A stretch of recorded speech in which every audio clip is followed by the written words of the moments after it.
जिंदगी में कभी घमंड मत करना मेरे दोस्त। क्योंकि अगर गुरूर में रहोगे ना तो मंजिल तो क्या, रास्ते भी नहीं देख पाओगे। नमस्कार दोस्तों, मेरे YouTube channel the narrative nerve पर आपका दिल से स्वागत है। दोस्तों, गौतम बुद्ध दुनिया के लिए त्याग और मानवता की मूर्ति हैं। उन्होंने अनेक व्यक्तियों को जीवन के सच से रूबरू कराया। उन्होंने अपने महल और राजपाट के जीवन को त्याग कर आत्मज्ञान प्राप्त किया था, जिसके लिए उन्हें जाना जाता है। उन्होंने उस समय कई व्यक्तियों का जीवन सुधार कर उन्हें सही राह दिखाई। उनके जीवन का ऐसा ही एक किस्सा आज मैं आपके साथ साझा कर रही हूँ।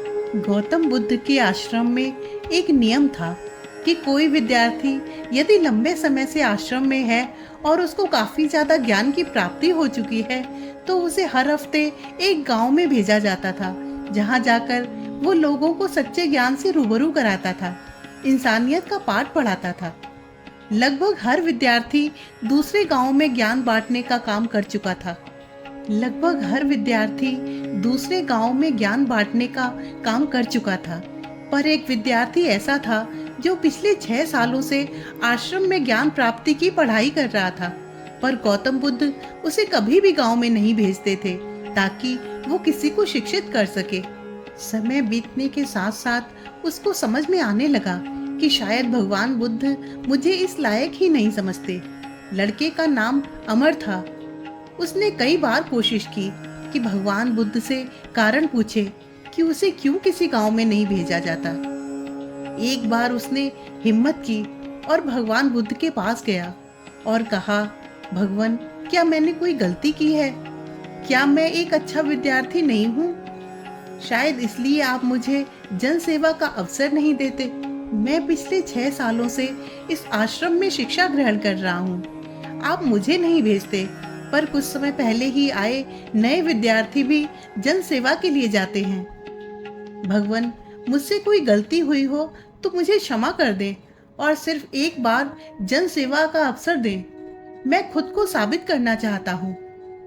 भगवान बुद्ध ने कहा, ठीक है, तुम नदी के पार वाले गांव में कल सुबह चले जाना और भिक्षा मांग के लाना और मुझे बताना कि तुमने क्या सीखा। यही तुम्हारी परीक्षा है। तब हमें पता चलेगा कि तुमने 6 सालों में क्या सीखा है। अमर सुबह नदी के पार वाले गांव में चला गया और वहां जाकर भिक्षा मांगनी शुरू कर दी और लोगों को ज्ञान देने का प्रयास किया। अमर को देख लोगों को गुस्सा आने लगा और वो उसे गांव से भगाने लगे, क्योंकि वो लोग नहीं चाहते थे कि कोई उन्हें इस प्रकार का ज्ञान दे। अमर ने भिक्षा मांगी तो किसी ने नहीं दी और मारपीट करनी शुरू कर दी, पर सिर्फ एक आदमी ने अमर को भिक्षा दी, वो भी जमीन पर फेंक कर। इससे अमर को बहुत अपमानित महसूस हुआ और वो आश्रम वापस आ गया। उसने भगवान बुद्ध से शिकायत करते हुए कहा कि आपने मुझे किस अजीब से गांव में भेज दिया, जिन्होंने मुझे इतना मारा और मेरी कोई भी बात नहीं सुनी। बुद्ध ने कहा, ठीक है, कल तुम किसी और गांव में जाना। अमर के वहां से जाने के बाद बुद्ध ने श्रवण को उसी गांव में जाने का आदेश दिया और कहा कि कल तुम उसी गांव में जाओगे और वहां से भिक्षा लेकर आओगे। श्रवण ने कहा, ठीक है भगवान। श्रवण दूसरे दिन उस गांव में चले गए और वहां से लोगों से भिक्षा मांगनी शुरू की। शाम हुई तो सभी श्रवण के लिए बेचैन थे, क्योंकि वो अभी तक आश्रम में लौटे नहीं थे। साथ ही अमर भी जानता था कि श्रवण उसी गांव में गए हैं जहां के लोगों ने उसे मारा था। सभी चिंतित थे, पर दूर से श्रवण को आते देख सभी की टेंशन खत्म हुई। बुद्ध ने श्रवण से पूछा कि तुम इतने ज्यादा लेट कैसे हो गए?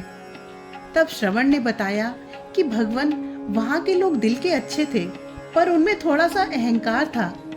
पर उनमें से एक व्यक्ति ने मुझे भिक्षा दी, पर उसने भिक्षा मुझे फेंक कर दी, पर मुझे बुरा नहीं लगा भगवान। उसी व्यक्ति की बेटी बहुत ज्यादा बीमार थी, जो कि घर के आंगन में लाचार लेटी दिखाई दे रही थी। मैंने जब उस व्यक्ति से उसकी बेटी की हालत का कारण पूछा तो उस व्यक्ति ने बताया कि उसकी बेटी एक बीमारी से पीड़ित है जिसका उपाय उस गांव में कोई भी नहीं जानता था। पर मैं उसका उपाय जानता था, क्योंकि मैंने इस आश्रम में आपके द्वारा अनेक प्रकार का ज्ञान प्राप्त किया है। इसलिए मैंने उस व्यक्ति से अनुमति मांगी कि क्या मैं उसकी बेटी के लिए एक आयुर्वेदिक दवा तैयार कर सकता हूँ, जिससे उसकी बेटी ठीक हो जाएगी।